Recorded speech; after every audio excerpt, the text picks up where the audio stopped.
ګرانو کتونکو ستړي مشئ. نن د ملي مشر حاجي میرویس خان نیکه د ژوند پر بېلابېلو اړخونو او مېړانو رڼا درته اچوو. هیله ده چې تر پایه راسره ملتیا وکړئ. حاجي میرویس خان نیکه چې د پلار نوم یې شاه عالم خان و، په کال 1084 هجري قمري چې له 1683 میلادي سره سمون خوري زیږېدلی و. پلار یې د هوتکو د قوم یو منلی مشر و. مور یې نازو انا د سلطان ملخي د غرسو یا غلجو د خپلواک مشر لور وه. هغې په ښه توګه د خپل زوی پالنه او روزنه کړې وه او تل به یې په اوداسه شیدې ورکولې. کله چې میرویس نیکه پیدا کېدو نو نازو انا خوب ولیدی. بیټ نیکه ورته راغی او ورته ویې ویل: زما لورې، دا زوی ښه وروزه. کله چې دا لوی شي ستر کارونه به وکړي او حج ته به لاړ شي. زما لورې، د ده په روزنه کې غفلت ونه کړي. د ده له نسله به نیک شاهان پیدا شي چې د دین به خدمت وکړي. د ده په پالنه کې زیار باسه او پاملرنه کوه. د ده په اوږو د لویو کارونو انجام پروت دی. میرویس خان په زلمیتوب کې د وخت زیاتره مروجه علوم لوستي وو. پښتو، فارسي او عربي ژبې یې د ادبیاتو په درجه زده وې. له زده کړو وروسته په سوداګري بوخت شو. له خراسان یا اوسني افغانستانه به یې مالونه هندوستان ته وړل او له هغه ځایه به یې هیواد ته راوړل. ګټه به یې هم کوله او د نورو خلکو له حاله به هم خبرېده. میرویس نیکه ځواني ته له رسېدو وروسته د جعفر خان یا ځینې تاریخ پوهان وایي د کامران خان سدوزۍ له لور خانزادۍ سره واده وکړ. کله چې صفوي شاه حسین په کال 1604 میلادي کې په ایران کې پاچا سو نو ګورکین ګورجي چې د ګردستان یا ګرجستان اوسیدونکی و او په اوسني وخت کې مسلمان شوی و، د کندهار د حکومت د استازي په توګه وټاکی او راولېږئ. ګورکین ډیر ظالم او بېرحمه انسان و. پر افغانانو یې ظلمونه پیل کړل.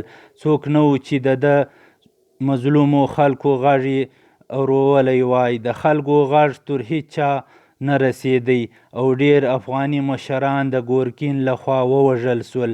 د خلکو د امید سترګې یوازې او یوازې میرویس خان ته وې چې هغه د هوتکو مشر و. هم هغه و چې د هغه څخه یې غوښتنه وکړه. میرویس خان هم د خلکو او هیواد خدمت تر هر څه ښه وباله. سوداګري یې پرېښوده او د هیواد خدمت ته یې ملا وتړله. لومړی د خلکو ترمنځ ملي یووالی رامنځته کړ او بیا یې ګورکین ته ځان نږدې کړ. خو ګورکین ورباندې بې اعتباره شو. نوموړی یې په کال 1507 میلادي کې اصفهان ته ولېږه او شاه حسین ته یې په پټه حال ورکړ تر څو یې هلته نظربند کړي. شاه حسین صفوي میرویس خان هلته نظربند کړ، خو میرویس خان نیکه په خپل خدایي ورکړل سوی استعداد په برکت د اصفهان په دربار کې نفوذ پیدا کړ. د میرویس خان پوهې او قوي منطق نه یوازې ډیر ژر دی له بنده خلاص کړ، بلکې ډیر درناوي سره حج ته د تلو اجازه هم وموندله. تر حج وروسته بیرته د اصفهان دربار ته راغی او د هغه ځای څخه یې ګورکین ته د مشاور په توګه خپل ځان معرفي کړ او فرمان یې له ځان سره راوړ او کندهار ته راغی. ګورکین په دې کار وارخطا سو او د میرویس خان څخه یې وغوښتل چې خپله لور د ګورکین زوی ته په نکاح کړي. میرویس خان دا خبره د قوم مشرانو ته وړاندې کړه. مشرانو پرېکړه وکړه چې یوه بله ښځه به د میرویس خان د لور په نامه ورکړي. میرویس خان دا مشوره ومنله، خو خبره دې ته ونه رسېده. خو ځینې مورخین بیا لیکي چې دا کار وشو. د ولسي پاڅون لپاره یې یوه جرګه جوړه کړه او پرېکړه یې وکړه چې لومړی دې د بلوڅو، ترینو او کاکړانو خانان دې ته وهڅول شي چې صفوي حکومت ته د مالیې ورکولو څخه ډډه وکړي. هغوی همداسې وکړل. ګورکین خپل 6,000 کسیز لښکر د پښتونخوا ژوب سیمې ته ولېږئ. پخپله هم ورپسې رهي شو او د میرویس خان څخه یې هم وغوښتل چې هلته ورشي. میرویس خان هم د 7,000 پښتنو عسکرو سره هلته ځان ورساوه. د شپې یې پر ګورکین حمله وکړه. هغه او د هغه ټول کنټک یې له منځه یووړ. پخپله یې د ګورکین کالي واغوستل او د هغه د وژل شوو پوځیانو یا عسکرو کالي یې په خپلو پوځیانو واغوستل.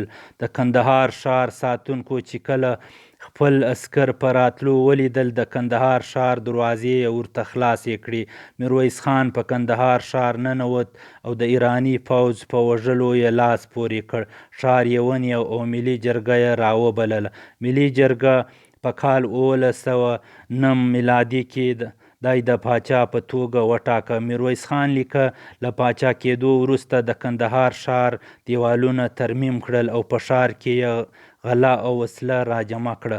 د کندهار ښار خلک یې سره راټول کړل او ورته ویې ویل که چېرې په تاسې کوی داسې خلک سته چې د ازادۍ په دې لوی نعمت چې موږ په ډېره اساني سره ترلاسه کړی دی خوښ نه وي، هغوی دې ځان څرګند کړي او له همدې جرګې څخه دې ووځي. هېڅوک به په هغوی غرض ونه کوي. داسې خلک بېشکه د دې ازادې خاورې د پولې نه بهر د یوه نوي ظالم باچا تکل کولای شي. د ایران صفوي دربار چې کله د میرویس خان نیکه له پاڅون او د ګورکین له وژلو خبر شو، نو په کال 1810 میلادي کې محمد خان د هرات حکمران ته امر وکړ ترڅو په کندهار حمله وکړي، خو هغه هم ماته وخوړله. بیا یې د ګورکین د وراره خسرو خان په مشرۍ 10,000 کسیز ځواک د کندهار په لوري ولېږئ. خسرو خان له 10,000 کسیز لښکر سره تر هرات راتېر شو او پراته راغی. میرویس خان له کندهار څخه وړاندې ورغی، خپله د ابدالیانو خواته ورغی او د داود شاه په مشرۍ یو لښکر د خسرو خان مخې ته ولېږئ. خسرو خان په داود شاه حمله وکړه. داود شاه د هلمند تر سیند واوښت او ځان یې په کندهار کې محاصره کړ. خسرو خان هم پسې راغی او کندهار یې تر محاصرې لاندې ونیو. میرویس خان چې کله د هرات له محاصرې خبر شو، د کلات، مستونګ، چمن او بوري خواته لاړ. له هغه ځایه د خلکو او نورو ځایي قبایلو مرسته وغوښتله. بلوڅو او پښتنو د مرستې وعده ورسره وکړه او د خسرو خان په لښکر یې سور اور بل کړ. میرویس خان چې کله خسرو خان د ماتې په حال کې ولید، له 14,000 کسیز لښکر سره د کندهار له ښاره راووت. په خسرو یې حمله وکړه. خسرو یې پر 26 اکتوبر